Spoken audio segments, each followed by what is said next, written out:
स्वदेश प्रेम அப்படின்னா நம்ம நாட்டு மேலே உள்ள பற்று. स्वदेश प्रेम नामक ये कविता श्री राम नरेश त्रिपाठी की कविता है. स्वदेश प्रेमங்கிற பெயரில் இந்த கவிதை ஸ்ரீ ராம் நரேஷ் திரிபாட்டியோட கவிதை. आप कवि होने के साथ ही बाल साहित्यकार आलोचक और नाटककार भी है. இவர் வந்து கவிஞராக இருந்தால் கூட பால சாகித்யக்காரனா குழந்தை இலக்கியம், ஆலோசக் அப்படின்னா அட்வைஸ் பண்ணுறவர், நாடகங்கிறவர், இந்த மாதிரி எல்லா துறையிலையும் சிறந்திருக்காரு. उनकी कविताओं में गांधीवाद की छाप मिलती है. அவருடைய கவிதைகளில் காந்தியவாதம் பரவி இருக்கு. कवि भारत के युवाओं से देश सेवा के लिए आगे आने की प्रार्थना करते हैं.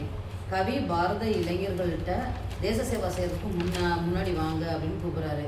யுவாவுக்கு தேச का इतिहास याद दिलाते हैं. இளைஞர்களுக்கு வந்து தேசத்தோட வரலாற்றை வந்து ஞாபகப்படுத்துறாரு. कवि भारत के युवकों से कहते हैं. கவி இந்திய இளைஞர்கள்ட்ட சொல்றாரு, तुम्हारे पूर्वज प्रजापित थे. உன்னுடைய முன்னோர்கள் ரொம்ப புகழ்பெற்றவங்க. सूरज जिसका साक्षी है. சூரியன் இதற்கு சான்று. चांद एक जानता है. நிலவுக்கும் இது தெரியும். तुम्हारे पूर्वजों के वैभव के बारे में तारे जानते हैं. உன்னுடைய முன்னோர்களுடைய பெருமையை வந்து இந்த நட்சத்திரங்கள் அறியும். तुम्हारे पूर्वजों के जय गीतों को एक आकाश बार बार सुन चुका है. உன்னுடைய முன்னோர்களுடைய வெற்றி கீதத்தை வந்து இந்த ஆகாயம் அடிக்கடி வந்து கேட்டிருக்கு. एक देश सुंदर मुकुट से सजाया हुआ है. இந்த தேசம் வந்து அழகான கிரீடத்தால் அலங்கரிக்கப்பட்டிருக்கு. यहाँ उठने वाले जय जयकार सारी दिशाओं में கூते हैं. இங்கே இழக்கூடிய ஜெய ஜெய அப்படிங்கிற கோஷம் எல்லா திசையிலையும் கேட்குது. यहाँ कई विमान उतरा करते थे.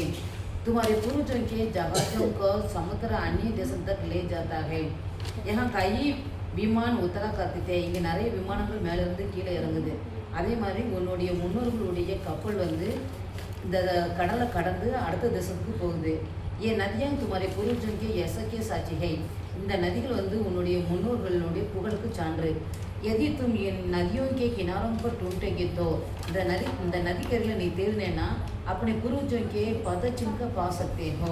உன்னுடைய முன்னோர்களுடைய காலடி சின்னத்தை நீ பார்க்கலாம். ஏ யுவக்கோ தும் ஐசே மகான் பூர்வஜோं के वंशज हो. ஏ இந்திய மக்களே, நீ அப்படிப்பட்ட முன்னோர்களும் வழி வந்தவன். தும் உன்கே மான் கே ரக்ஷக் ஹோ. நீ அவங்களுடைய கௌரவத்தை காப்பாற்றணும். வக கீர்த்தி வக் வைபவ சப் துமாரி பைத்ருக் சம்பத்தி ஹை. அந்த புகழை காப்பாற்றினா தான் வந்து உனக்கு பெருமை.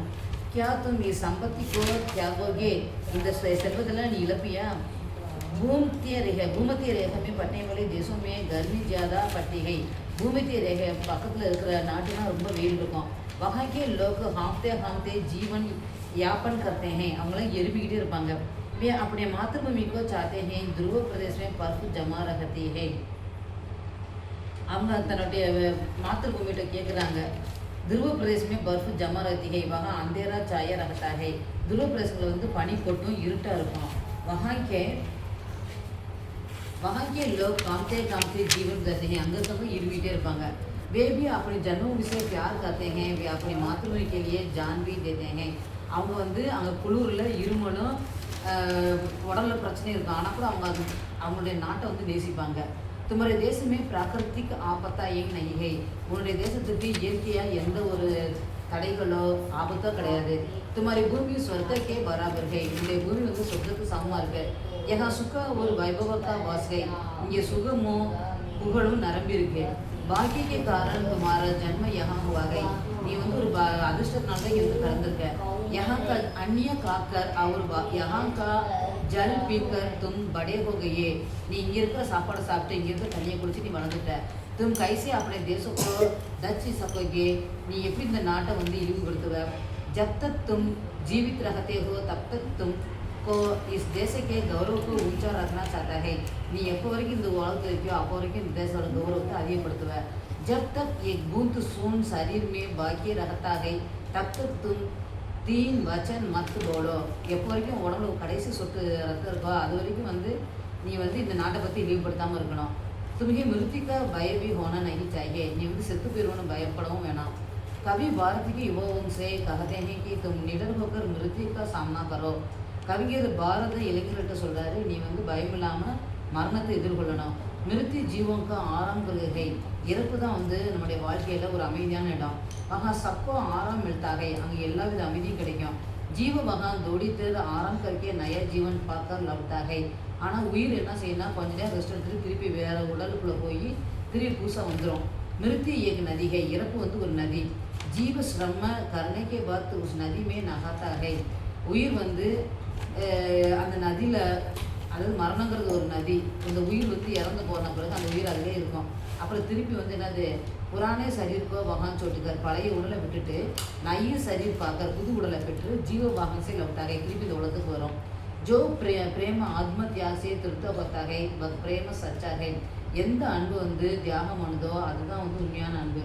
ஜோ பிரேம தியாகிலே தையனகி ரகத்தா பக்கு நிஷ்பிராணிகை, எந்த அன்பு வந்து தியாகம் பண்ணுறதுக்கு தயாராக இல்லையோ அது வந்து உயிரோடு இருக்கிறதுக்கே சமம் இல்லை, அது வந்து பிணத்துக்கு சமம்.